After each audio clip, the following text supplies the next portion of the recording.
Halo semuanya, nama saya Felicia Jesslyn Janina dan kali ini saya akan melakukan percobaan tentang Gravity Car. Nah, sebelumnya kalian tahu gak sih arti Gravity Car? Gravity Power Car atau Gravity Car adalah sebuah permainan yang ditengarai oleh gaya gravitasi potensial. Nah, konsepnya itu merubah energi potensial menjadi energi kinetik. Nah, mobil itu bisa bergerak karena adanya beban yang dikerakkan dalam satu tali, terus dikaitkan di poros belakangnya. Nah, maka dari itu saya penasaran nih, kalau misalnya bebannya saya ubah lebih berat, lebih ringan, itu tuh pengaruhnya apa? Maka dari itu percobaan ini dilakukan.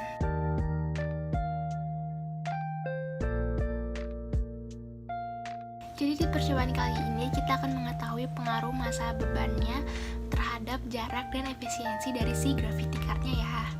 Nah, kalau misalnya kalian penasaran, langsung aja kita simak video ke depannya. Tada, ini adalah Gravity Car yang sudah saya buat. Saya buat menggunakan stick es krim. Nah, kalian tuh nggak harus pakai stick es krim loh, bisa pakai styrofoam, bisa pakai kayu, bisa pakai sumpit, penggaris, dan masih banyak hal-hal lain yang bisa kalian gunakan. Bahkan klip pun bisa loh. Nah, ini tuh Gravity Car-nya, dan kalau kalian pengen tahu susunan rancangannya, ini dia. Nah, untuk roda belakang dan roda depan tuh saya memakai poros yang sama, dimana ada sebuah bolpen yang saya potong, lalu saya masukin tusuk sate. Nah, untuk roda belakangnya tuh saya kasih ini nih, ada lilitan kertas. Nah, udah gitu saya ini kasih tutup botol yang saya tempelkan pada CD, jadi rodanya bisa putar. Nah, untuk yang atasnya ada sebuah ballpoint yang saya masukkan ke dalam tusuk sate yang bisa diputar. Untuk bebannya saya memakai dua jenis berat, ada 67 gram dan 180 gram. Nah, untuk berat dari Gravity Car yang saya buat tuh adalah 108 gram. Beban yang saya gunakan ini adalah botol vitamin yang dalamnya isi dengan skrup. Oke, jadi saya akan jelasin sedikit gimana sih ini Gravity Car bisa jalan. Nah, jadi kan tadi udah ada kan ini yang belakang, terus ada ini kan. Nih. Nanti ini tuh si bebannya tuh akan diginiin di sini. Nah, tali yang belakangnya tuh diikatkan di sini, dililitkan gitu. Nah, pokoknya kalau misalnya udah kalian lilitkan, nanti kalian taruh lantai, bebannya itu akan jatuh perlahan-lahan. Nah, ketika bebannya itu mau jatuh gitu, itu tuh akan ada percepatan. Nah, pas bebannya jatuh plek ke lantai, nah itu tuh ada perlambatan. Nah, seperti tujuan yang sudah saya sebutkan di awal video, dimana saya itu mau tahu gimana pengaruh beban terhadap kecepatan dan efisiensinya. Maka dari itu kita akan membutuhkan beberapa rumus untuk mengetahuinya. Nah, yang pertama itu rumus energi kinetik. Energi kinetik itu muncul karena adanya kecepatan. Rumusnya EK sama dengan setengah kali M kali V kuadrat. Selain kita butuh tahu rumus energi kinetik, kita juga butuh tahu rumus energi potensial. Energi potensial itu energi yang dari ketinggiannya, yang rumusnya berbunyi EP sama dengan M kali G kali H. Apa sih hubungan energi potensial dan energi kinetik? Nah, untuk tahu mungkin kalian bisa lihat ilustrasi di samping ini. Nah, selain rumus-rumus itu, kita juga butuh rumus GLBB. Nah, rumus GLBB ini tuh ada karena adanya kecepatan yang berubah beraturan. Rumus dari GLBB adalah S sama dengan V0 dikali T ditambah setengah dikali A dikali T kuadrat. Kalau misalnya udah tuh dihitung sama rumus-rumus yang tadi, nah selanjutnya itu akan menghitung dari si kecepatan maksimalnya. Rumusnya adalah VT sama dengan V0 ditambah A dikali T. Nah, tadi juga di awal udah ada EP sama EK kan. Nah, dari dua rumus itu tuh bisa dicari efisiensinya dengan rumus EK per EP dikali 100%. Nah, kalau misalkan udah tahu rumus-rumusnya dan kalian juga ada rancang-rancangan yang sudah saya berikan untuk membuat Gravity Car-nya, sekarang kalian akan membuat Gravity Car-nya. Dan ini adalah alat bahan yang akan kalian butuhkan untuk membuat Gravity Car. Alat dan bahan: lem tembak, 4 CD, ballpoint, 4 tutup botol, benang, beban, stik es krim, tusuk sate, gunting, penggaris, dan timbangan. Nah, setelah udah ada Gravity Car-nya, udah ada bebannya, udah tahu rumus-rumusnya, udah tahu konsepnya juga, sekarang kita akan butuh lintasannya. Lintasannya di sini saya memakai lantai dan saya beri tanda setiap 0,4 meter. Kalian nggak harus beri tanda setiap 0,4 meter, kalian bisa ganti di 0,2 atau 0,3, pokoknya bebas ya. Setelah itu, kita akan jalankan si Gravity Car-nya. Nah, kalau saya merekam Gravity Car ini dengan menggunakan iPhone 7 Plus dengan 30 fps dan 12 megapiksel. Sambil Gravity Car jalan, kalian juga harus ngevideoin nih. Nah, jangan lupa buat ngevideoin dari garis startnya ya. Kalau misalnya sudah di videoin, sudah ada hasilnya, sekarang kita akan olah di aplikasi editing video. Di sini saya menggunakan VN.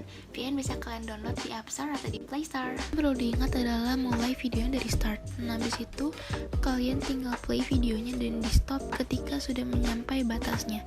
Nah, lakukan terus sampai si mobilnya berhenti. Jangan juga buat catat ketika bebannya jatuh ya. Setelah kalian lihat di aplikasi editing video itu, jangan lupa juga untuk nulis si data-datanya ya, dan ini data yang saya dapatkan.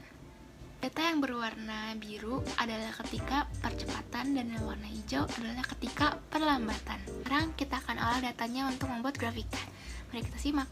Data sudah terkumpul di mana dua warna juga, yang warna biru adalah percepatan dan yang warna hijau adalah perlambatan. Lalu untuk membuat grafik, select bagian biru yang waktu, record the chart dan next sketch. Lalu di sini add data dan edit, ini namakan percepatan. Untuk X-nya kita ambil yang warna biru waktu dan untuk Y-nya yang warna biru jarak. Nah, lalu oke dan add. Ini adalah perlambatan. Untuk X perlambatan, ambil waktu yang warna hijau dan Y-nya ambil jarak yang warna hijau. Lalu setelah itu di add trend line dan di polynomial dan display. Lakukan juga untuk yang satunya lagi.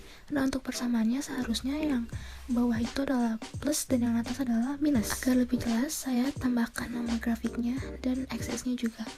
Sekarang akan masuk ke perhitungannya. Untuk A, di sini cara menghitungnya adalah 2 dikali persamaan yang ini, yang X kuadrat, dan untuk A yang perlambatan juga sama ya. Untuk V0-nya, ini memakai yang saya tandakan di situ. Lalu untuk VT-nya, V0 ditambah A dikali beban jatuh. Untuk VT perlambatan juga sama, tapi pakai yang perlambatan ya. Lalu untuk VT max-nya adalah VT yang percepatan tambah perlambatan dibagi 2. Untuk waktu yang atas adalah waktu ketika mobil di start dan waktu yang bawah adalah mobil ketika berhenti. Lalu H adalah height atau tinggi, di mana tinggi beban ke lantai dan beban ketika menjatuh. Delta H adalah pengurangannya. M adalah massa dari bebannya dan G adalah gravitasi. Lalu EP adalah massa dikali gravitasi dikali delta H. Lalu massa mobil tambah massa beban adalah massa bebannya tambah massa mobil. Vmax adalah yang di atas tadi. Lalu untuk EK-nya adalah setengah dikali massa mobil tambah massa beban dikali Vmax kuadrat. Untuk efisiensinya adalah EP per EK dikali 100%. Lakukan perhitungannya terhadap semua percobaan yang dilakukan dan setelah itu saya akan cari seperti ini. Ini adalah rata-ratanya, dimana percepatan tuh kayak percepatan yang pertama tambah yang kedua dibagi 2. Ini tergantung percobaan kalian ada berapa. Setelah itu saya jadikan diagram batang dari 2 diagram batang yang akan kita bahas nanti. Jika sudah, di sini saya membagi menjadi 3 tabel akan lebih mudah dipahami. Oke, saya juga tadi udah bagi jadi 3 tabel untuk lebih mudah dimengerti. Sekarang kita akan bahas satu ya. Jadi yang pertama ada beban, percepatan, perlambatan, dan VT-nya. Nah, beban yang pertama itu adalah beban yang 180 gram dan beban yang kedua adalah yang 67 gram. Nah, di tabel yang kedua ada beban, EP, EK, sama efisiensi. Lalu ada tabel yang ketiga, ada beban, jarak, sama waktu. Dimana ini beban, terus ada jarak berhenti, dan waktu berhenti. Dari tabel yang tadi sudah saya buat, sekarang tuh bisa dibuat diagram batangnya agar lebih mudah dimengerti. Di sini adalah diagram batang pertama yang sudah saya buat, di mana dia ada perbandingan EP, EK, dan efisiensinya. Nah, bisa dilihat kan dari diagram batang ini tuh kalau misalnya EK, EP, dan efisiensi yang 180 gram itu tuh lebih tinggi. Nah, di sini juga ada grafik perbandingan jarak dan waktunya. Ini dia. Dan ini juga dilihat kalau misalnya perbandingan 80 gram itu lebih tinggi si jaraknya dan waktunya juga. Nah, gimana? Kalian udah dapat kesimpulannya belum? Nah, di sini juga saya akan bantu simpulkan ya. Jadi kesimpulannya tuh kalau misalnya bebannya lebih berat, efisiensi, jarak, EK, EP, dan waktunya itu akan lebih tinggi.